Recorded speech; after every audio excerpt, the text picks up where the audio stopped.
Today's lecture is an introduction to older adulthood and aging.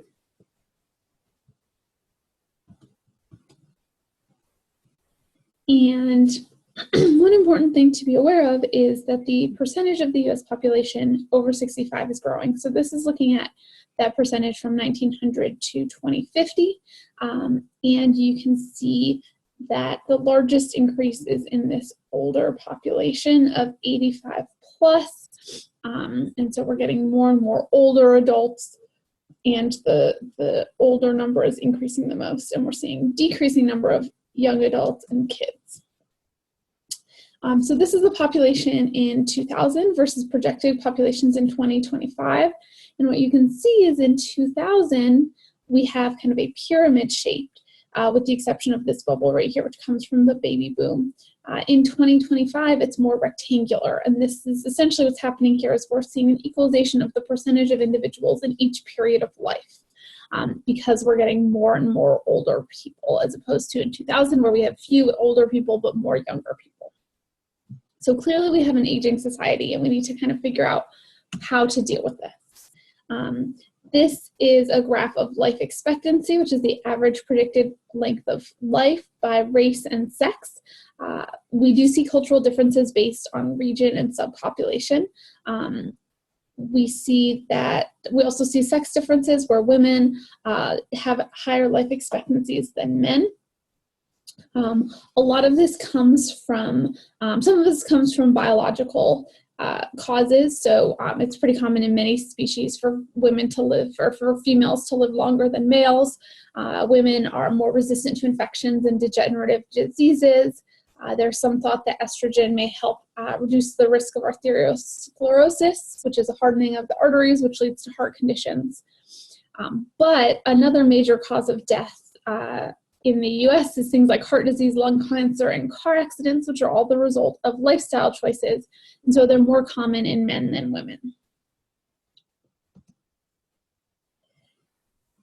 So one social or economic impact is the dependency ratio, which is the ratio of workers to those who depend on them. So in 2000, the ratio was about 4.5. In 2050, it's 2.5. So what this means is by 2050, more of these these dependents will be older adults, while historically most workers' dependents have been children. So there are some things that we can do to kind of solve this economic problem. These are actually proposed by the AARP. Things like changing the Social Security structure and getting rid of incentives for early retirement and eliminating forced retirement, and kind of having jobs that are created for older workers will help increase the number of workers, and also kind of changing and modifying the structure of work to suit older employees to make it easier for them to continue working. Older adults also spend a lot of money on healthcare, particularly in the US compared to other countries. Most older adults are not positioned to pay for the costs of long-term healthcare, things like living in a skilled nursing facility as they get closer to the end of life. So doing things like promoting a healthy lifestyle across the lifespan and creating cost-effective approaches to long-term healthcare can really have a big economic impact on older adults.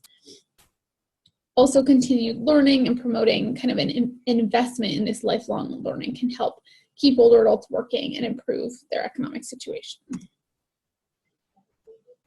So this has to do with kind of adapting through the lifespan and what factors, internal and external factors, that can promote it. One of the biggest predictors of life success is successful coping. And there are external resources that can help cope. So these can be tangible things like money or social support or other stressors, which can make coping worse. And then there's kind of the cognitive interpretation of how we actually interpret the event. And then finally, there are internal resources like cognitive and emotional resources, previous experience, but also negative things like stress and plasticities. And so kind of the balance of these things determine how successful we are in later life. Another important aspect of aging is attitudes and stereotypes. There are a lot of negative attitudes about the stereotypical characteristics of the elderly, although if you look at actual behavior, these attitudes are less negative. We also see less negative attitudes if detailed information about the individual is available. So if you understand the whole story, the attitude is less negative. But these negative attitudes can have a really big impact on health and longevity. So positive self-perceptions can protect against poor health outcomes and mortality. So individuals with positive self-perception can live 7.5 years longer on average than those with negative self-perception. So getting these positive attitudes up and negative attitudes down can have a big impact. Ageism is actual prejudice behavior that can affect medical care. It can affect job hiring. This is behaviors that negatively impact older adults.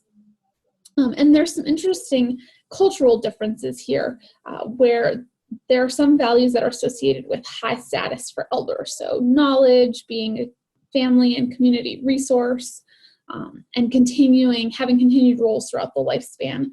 And the more societies focus on the gains in older adults as opposed to these negative perceptions, the more they value older adults and the less older adults experience ageism and discrimination. So if we can kind of shift the things that our society focuses on, we see less of these negative stereotypes. And then finally, this is kind of looking at changes in older adulthood. And so kind of the main motivation might shift as we move through adulthood.